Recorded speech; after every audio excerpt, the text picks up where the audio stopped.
चलिए हम आगा साहब का भी रुख करेंगे और द्विवेदी जी लौटेंगे हमारे साथ थोड़ी देर में, लेकिन ब्रेकिंग न्यूज आपसे भी दर्शकों तक पहुंचा रहे हैं। देखिए, बहरीन हो, जॉर्डन हो, यूएई, कतर पर हमले की निंदा की गई है, सऊदी अरब से भी की गई है। अभी थोड़ी देर पहले ये बड़ी खबर आपसे भी दर्शकों तक हमने पहुंचाया। कहा गया कि संप्रभुता के उल्लंघन कोई भी नहीं करे। सऊदी अरब ने ईरान को चेतावनी भी दी है। यूनाइटेड नेशन से भी अपील की है ईरान ने कि आप दखल अंदाजी करें और इन हमलों के गंभीर परिणाम होंगे। यह कहा गया ईरान की तरफ से फिर से लगातार युद्ध। इजराइल से इस वक्त हमारे साथ आदित्य राज कॉल जुड़ रहे हैं। आदित्य, आपकी ग्राउंड रिपोर्ट्स हमने देखी, लेकिन अभी की क्या स्थिति है? क्या इनपुट्स अभी आपके पास पहुंच रहे हैं और आपको लगता है कि ये परिस्थिति बातचीत की टेबल पर अब जा पाएगी? जी, बहुत ही गंभीर स्थिति अभी बनी हुई है। एक पूरा ही जो प्रीएम्प्टिव स्ट्राइक पहले कहा जा रहा था, अब रीजनल कॉन्फ्लिक्ट में तब्दील हो रहा है। हमने सुबह से देखा कि पहले तो अमेरिका की तरफ से जो हमला हुआ ईरान के 5 से 6 अलग अलग ठिकानों पे, सिर्फ तेहरान तक ये सीमित नहीं था, बट अलग अलग प्रोविंसेस में ये हमला हुआ। ईरान के जो बड़े सिक्योरिटी के और आर्मी के IRGC के अधिकारी हैं, उनके ठिकानों पे भी हमले हुए। अभी तक पूरी तरीके से पुष्टि नहीं है कि किन किन की मृत्यु हुई या क्या कितने लोग हताहत हुए हैं, लेकिन बहुत ज़्यादा जो है जगहें हैं क्षतिग्रस्त हुई हैं, जिस तरीके के दृश्य वहां से देखने को मिल रहे हैं। साथ ही मैं इजराइल से अभी रिपोर्ट कर रहा हूं, जहां का बेन गुरियन एयरपोर्ट, जो मेन इंटरनेशनल एयरपोर्ट है टेल अवीव में, उसको पूरी तरीके से बंद कर दिया गया है। सारे एयरक्राफ्ट जो है ग्राउंडेड है। वहां पर अमेरिका और इजराइल के बहुत सारा जो है एयरफोर्स के विमान भी वहां पर पूरी तरीके से मुस्तैदी से तैनात हैं। हमें सुबह से 4 बार यहाँ पर जो है सायरन बजे हैं होम फ्रंट कमांड के, जो कि बताता है कि ईरान की तरफ से मिसाइल्स यहाँ पर दागी गई हैं। सिर्फ इजराइल तक ही सीमित नहीं है, बल्कि कुवैत, कतर, UAE और कई ऐसी जगहों पे जो है हमले हुए हैं। यहाँ पर सब जगहों पे US के बेसिस हैं। और अभी जब मैं बातचीत कर रहा हूँ तो एक नया मैसेज आ रहा है, अलर्ट आ रहा है, और कहा जा रहा है जी आदित्य जी, एक फिर से अलर्ट आ रहा है, मेरे फोन पर आ रहा था। एक ऑटोमेटिक एक अलर्ट सिस्टम है इजराइल में, जो जैसे ही ईरान की तरफ से अगले 5 मिनट में मिसाइल आती हैं तो फोन पे एक इमरजेंसी मैसेज आता है। वो मेरे मैसेज फोन पे अभी आया है। आदित्य, निश्चित तौर पर आप भी अपना एकदम बिल्कुल ध्यान रखिएगा और सुरक्षित रहिएगा। लेकिन लास्ट जो सायरन आपने सुनी होगी आदित्य, वो कितने देर पहले आपने सुनी वहां इजराइल में? जी, करीबन 20 मिनट पहले ऐसा सायरन हुआ, और सायरन के बाद सब लोग, मैं एक नेबरहुड में हूँ टेल अवीव के, एक यहाँ पर रिहायशी इलाका है, और इमीडिएटली हर बिल्डिंग के नीचे एक बॉम्ब शेल्टर है। और जैसे ही एक सायरन बजता है यहाँ पर, पहले तो फ़ोन पे एक इमरजेंसी मैसेज आता है, उसके बाद विदिन 2-3 मिनट में एक सायरन बजने लगता है, और सायरन के बाद इमीडिएटली लोग जो हैं बॉम्ब शेल्टर में जाते हैं। मैं कोशिश करूँगा बॉम्ब शेल्टर से भी एक रिपोर्ट फाइल करने की, ताकि लोगों को समझ आए कि कैसे ये प्रक्रिया रहती है। लेकिन सुबह से ही ईरान अब जो है मिसाइलें दाग रहा है। कई ऐसे जो दृश्य आए हैं कुवैत से, बहरीन से, जहां अमेरिका के बेसिस हैं। लेकिन इस बीच थोड़ी देर पहले आदित्य जानकारी आई थी कि ईरान और इजराइल के बीच वार्ता शुरू हो गई है। क्या इसको लेकर क्या आपके पास इराक और ईरान के बीच, इराक और ईरान के बीच बातचीत? इराक और ईरान में तो आपस में संबंध है ही। हमने ये भी देखा कि इराक में अमेरिका ने एक जगह पर जो है हमला किया था। पहले ये कहा जा रहा था कि एक बहुत बड़ा मैसेज ईरान को दिया जा रहा है, लेकिन ये मैसेज तक सीमित नहीं है। अब ये रेजिम चेंज की तरफ धीरे धीरे कदम बढ़ा रहा है। क्या ये पॉसिबल होगा? क्योंकि बहुत बड़ा जो है कदम अमेरिका ने उठाया है कि इतना बड़ा हमला कर देना, ये एक प्रीएम्प्टिव स्ट्राइक तो नहीं है। ये ऐसा लग रहा है कि अमेरिका पूरी तरीके से तैयार है, एक जंग के मोड पे है। क्योंकि रेजिम चेंज की ऑपरेशन की बात कर रहे हैं US प्रेसिडेंट डोनाल्ड ट्रंप, आसान नहीं होगा। वो लोगों को ललकार रहे हैं और पुकार रहे हैं ईरान में कि वो सामने आए और डेमोक्रेसी रिस्टोर करने के लिए वहां पर कदम उठाएं। क्या लोग सामने आएंगे? क्या हम फिर से प्रदर्शन देखेंगे? ये देखना लाजमी होगा। लेकिन कई ऐसे लोग भी हैं जो IRGC और आयतुल्लाह खमेनी के भी समर्थक हैं, हजारों की तादाद में। तो इस बीच क्या एक रेजिम चेंज पॉसिबल होगा, और आगे क्या ये बहुत बड़ा रीजनल कॉन्फ्लिक्ट में तब्दील हो सकता है? क्योंकि कई ऐसे देशों में भी जो है हमले हुए हैं, वहां पर कुछ जगह पे UAE में एक व्यक्ति के भी मारे जाने की खबर है। तो धीरे धीरे एक रीजनल एक कॉन्फ्लिक्ट की तरफ ये बढ़ रहा है। ठीक है, आप आदित्य सेफ जगह पर भी जाइएगा, जैसे भी होगा। बाकी बीच बीच में आपसे हम बात करते ही रहेंगे। लेकिन आज जब बेंजामिन नेतन्याहू ने भी एड्रेस किया इजराइल को, तो उन्होंने बड़ा क्लियर कट कहा कि देखिए, the time has come for all parts of Iranian people, Persian, Kurd, Azeris, Baloch and Ahvazis to cast off the yoke of tyranny and bring about a free and peace loving Iran. यानी उस यहां पर जब वो अपने statement का जिक्र कर रहे हैं तो वो लोगों से भी अपील कर रहे हैं कि ये आपके लिए भी आजादी का मौका है, जहां पर देखिए ईरान की जो अवाम है उसको इजराइल और अमेरिका सीधे एड्रेस कर रहे हैं। एक तरह से क्या ये विद्रोह भी फूंका जा रहा है, सवाल इस पर भी है, तो इसका एनालिसिस भी हम आगे देंगे। लेकिन आखिरकार वो घड़ी आ गई जिसकी आशंका लंबे वक्त से जताई जा रही थी। ईरान की दहलीज पर खड़े अमेरिका के जंगी जहाज और इजराइल के लड़ाकू विमानों ने एक साथ भीषण हमला बोल दिया है। बिल्कुल, आप सभी दर्शकों को रिपोर्ट हम दिखाने जा रहे हैं, क्योंकि देखिए हमला इतना भयानक, इतना भीषण था कि सिर्फ तेहरान ही नहीं बल्कि कई सारे शहर दहल गए, और इनमें वो शहर भी था जहां ईरान का न्यूक्लियर ठिकाना भी मौजूद था। एक तरह से कह लीजिए डोनाल्ड ट्रंप ने 6-7 देशों को अब उलझा कर रख दिया है। देखिए पूरी खबर रिपोर्ट। सुबह 9:30 बजते ही तेहरान में तबाही मच गई।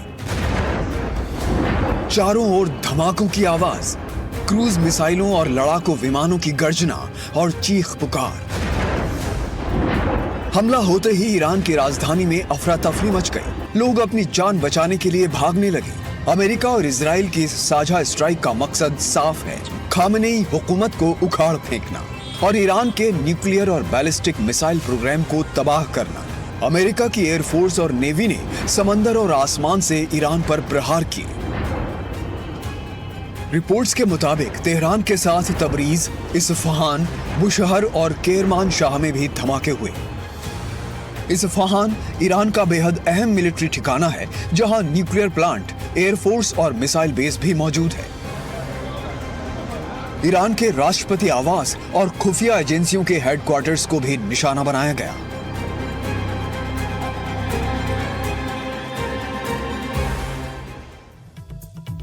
ईरान की समाचार एजेंसी फाल्स का दावा है कि कतर में अल उदैद एयरबेस पर हमला किया गया, कुवैत में अल सलेम एयरबेस को निशाना बनाया गया, यूएई में अल धाफरा एयरबेस पर टारगेट किया गया और बहरीन स्थित 5वां अमेरिकी एयरबेस को ईरानी मिसाइल हमलों का निशाना बनाया गया है। ये बिग ब्रेक की बड़ी खबर।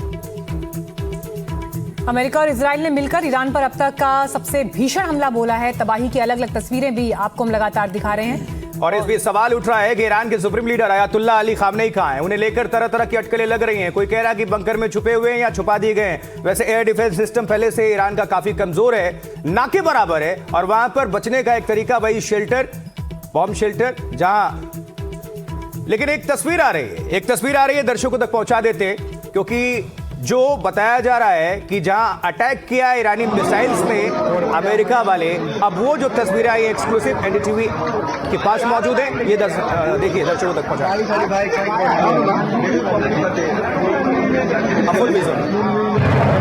ये जोरदार धमाका सुन सकते हैं कतर में अमेरिकी बेस पर जो ईरानी अटैक, ये फर्स्ट ऑन एनडीटीवी एक्सक्लूसिव तौर पर दर्शकों तक पहुंचा रहे हैं। कतर के अल उदैद यूएस बेस पर यह हमला हुआ, ईरान की मिसाइल गिरती है, गरजती है, और वो तस्वीरें अब आपके सामने देखिए।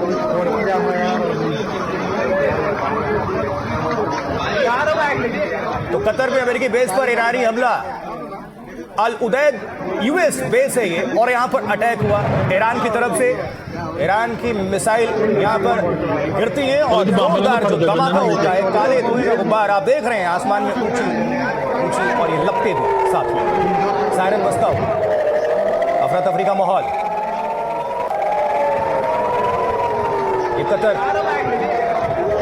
कतर की तस्वीर जहां अमेरिकी बेस यहां पर मौजूद और वहां पर ये ईरान की तरफ से अटैक।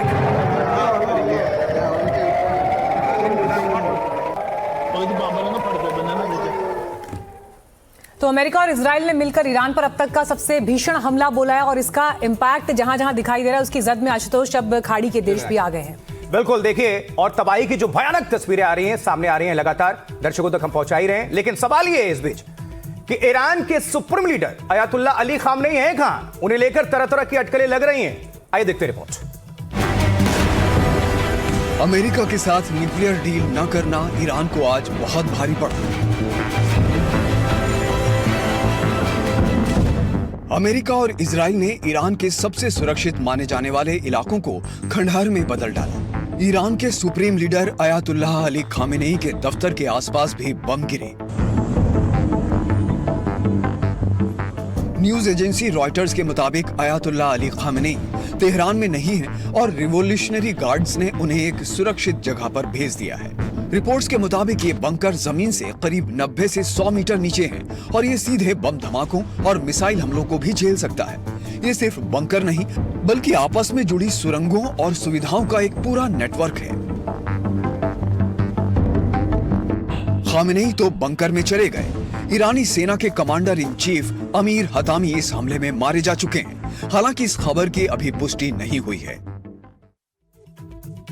तो ये बड़ी कवरेज लगातार जारी है, लगातार ब्रेकिंग न्यूज दर्शकों तक पहुंचा रहे हैं। देखिए, इस बीच एक और बड़ी खबर आ गई जब ये हम बात कर रहे हैं। ईरान पर हमले को लेकर इजरायली अफसर का बयान सामने आया। कहते हैं इजराइल का लक्ष्य ईरानी शासन को उखाड़ फेंकना है। ईरान के राजनीतिक और सैन्य नेतृत्व पर निशाना, पुराने, मौजूदा और भावी नेतृत्व तक को निशाना बना रहे हैं और ईरानी शासन के खात्मे के लिए परिस्थितियां बना रहे हैं। इजराइल के सीनियर ऑफिसर ने ये एक बातचीत में बताया। देखिए, ये इसलिए भी महत्वपूर्ण हो जाता है क्योंकि जब आज डोनाल्ड ट्रंप ने भी बयान दिया और इजराइल के प्रधानमंत्री ने भी बयान दिया तो उन्होंने बड़ा क्लियर कट कहा, आतंकवाद जिस तरह से पाला पोसा जा रहा है ईरान, आतंकवाद उनके फोकस में था, परमाणु मिशन उनके फोकस में था और इन सबके बीच वो कह रहे हैं कि लीडरशिप खत्म करना है। लेकिन जिस लीडरशिप को खत्म करने की बात हो रही है, जिस टॉप लीडरशिप को खत्म करने की बात हो रही है, क्या ईरान की जनता जिसे आप डायरेक्टली संबोधित कर रहे हैं वो आप पर यकीन करेगी या नहीं करेगी, ये अपने आप में फिर एक बड़ा सवाल है। और अगर इसको हम इस आईने में देखें कि अफगानिस्तान में जिस तरह से अमेरिका ने इतने साल बिता दिए लेकिन उसके बाद भी जब वो वहां से गए तो शासन फिर तालिबान के हाथ में आया, तो ये अपने आप में इन सब परिस्थितियों के बीच बड़ा सवाल। जब ये जानकारी दर्शकों तक पहुंचा रहे हैं, एक और बड़ी खबर आ गई है। देखिए, जॉर्डन ने ईरानी मिसाइल्स को मार गिराया है, ये दावा किया गया है। 2 ईरानी मिसाइलों को गिरा दिया गया है जॉर्डन की तरफ से।